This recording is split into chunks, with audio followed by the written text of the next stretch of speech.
Hello गाइसहरू है, बिहान मर्निङको टाइममा है हाम्रो ग्रुप फरेस्ट चाहिँ यस्तो भइरहेछ। साथीभाइहरू हेरौँ है, एकदम अहिले चाहिँ बिहानको घाम लागिरहेछ है। बाटोमा चाहिँ यस्तो छ साथीहरू, टुसारा जाम्मेर है, खतरा टुसारा जामेको छ साथीभाइहरू। हेरौँ है, पुरा बरफ जस्तो भएको छ है, हिउँ जस्तै नै भएको छ, बरफ आएको जस्तो छ होइन। यो चाहिँ टुसारा हो, हिँड्दाखेरि राम्रो जोगेर हिँडेन भने चिप्लिन्छ। गाइस हेरौँ है, यो खालको टुसारा पर्छ हाम्रो चाहिँ देखेर साथीभाइहरू है। भिडियो के कसो लाग्छ यसो हेरेर लाइक कमेन्ट गरौँ है साथीभाइहरू। यस्तो छ है, पुरै सेतो छ है टुसारा चाहिँ, यो खालको आउँछ है।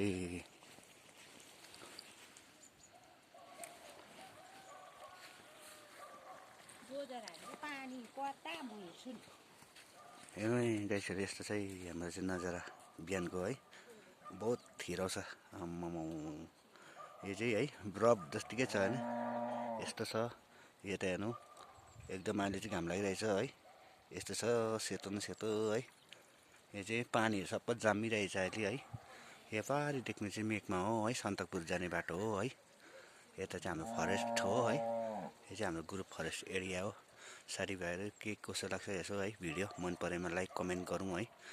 हाम्रो चाहिँ बस्ती एरिया यस्तो छ साथीभाइहरू। हेरौँ है, ठन्डाले हामी चाहिँ निस्किन सकेको छैन, जाडोले अहिले चाहिँ बाहिर पनि यो खालको छ, बरफ त्यतिकै छ, हिउँ त्यतिकै छ है। यो माथि चाहिँ हिँड्यो भने चाहिँ टुसारा माथि हिँड्यो भने चाहिँ चिप्लेर लड्छ है साथीभाइहरू।